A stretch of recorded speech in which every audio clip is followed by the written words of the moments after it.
Hamas danditti bayim umnoota Israa'el haleeluuf qophaa'ee akka jiru yoo ibsu Israa'el ammoo umna guddaadhaan Gaazatti buuteeti jirti. Waraana waggoota lamaatii oliin umni isaa kan dadhabe Hamas of qindeessee danditti ba'uun umnoota Israa'el haleeluudhaaf qophaa'uu ibseera. Kana hordofee Israa'el ammoo umna guddaa giddugala magaalaa Gaazatti buutee qubachiisuun dhagahameera. Haala kanaan waraanni lafoom daandiiwwan Gaazaa irratti eegalamuuf deemuun sodaan jedhus ni jira. Erga humnootiin Israa'el torban darban keessaa haleellaa lafoo eegalaniitiis Filisxeemotiin kumaatamatti lakkaa'aman baqachuuf dirqamanitti jiru. Da'oowwan dhuma Hamas magaalaa kana ta'uu kan amantuu Israa'el garee kana balleessuuf butamtoota hafan 48 gadhiisisuuf akka opereeshinii geggeessaa jirtu ibsiteetti jirti. Butamtoota harka Hamas jiru jedhaman kanneen keessaa 20 kan ta'an lubbuun jiraachuu ibsiteetti jirti Israa'el. Taankiiwwan Israa'el hedduun hospitaala Al-Shifaa irraa kiiloomeetira 1.5 irratti qubatanii akka jiran Al-Jazeeraan gabaaseeti jira. Kana malees konkolaatotiin Israa'el kanneen meeshaalee waraanaa gurguddoo fe'an hedduun mooraa dhaabbata mootummoota gamtoomanii kan magaalaa Gaazaa keessatti argamutti dhiyaatanii jiraachuun adda baafachuu BBCnis itti dabaluun gabaaseeti jira. Handhuura magaalattii meetira 700 qofa fagaatee qubsiifamaa akka jirudha.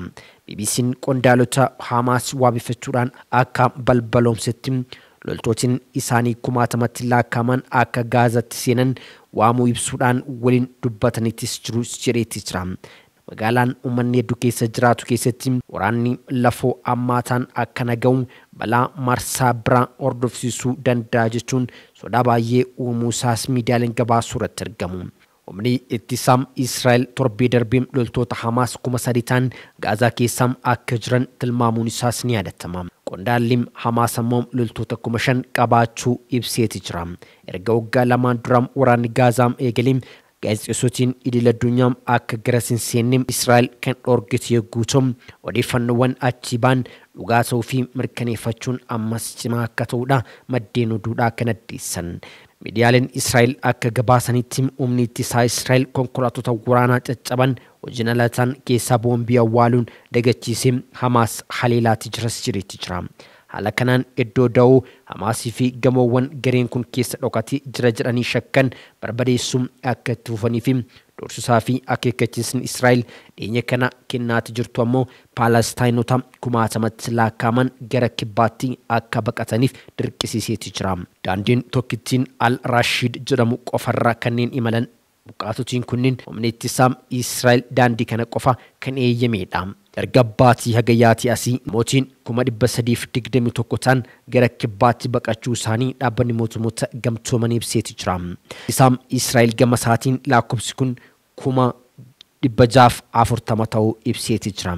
Namootiin kunniin daandii kana imaluuf gatii geejjibaa hanga doolaara 3,000 kan baasan guutuun kun jireenya yeroo ammaa Paalestaayinotiin keessa jiraniif qormaata guddaadha. Kanneen magaalaa Gaazaa keessatti hafan ammoo doorsisa haleellaa Israa'eliitiin shororkaa jiraachuunis dhagahameera. Israa'el nyaataa fi bishaan irraa kutuun beelaa adabaa jirti kan jedhu dhaabbanni mootummoota gamtoomanii ji'a xumuraa hagayya irraatti eegalee beelli Gaazaa keessatti mudachuus ibsameetti jira. Erga Hamas onkololeessa 7 bara 2023 Israa'el haleeluun namoota 1,200 ajjeesee 251 butiyaas waraanni Israa'el ammoo Paalestaayinota 65,419 ajjeefamanii jiraachuunis gabaafameetti jira.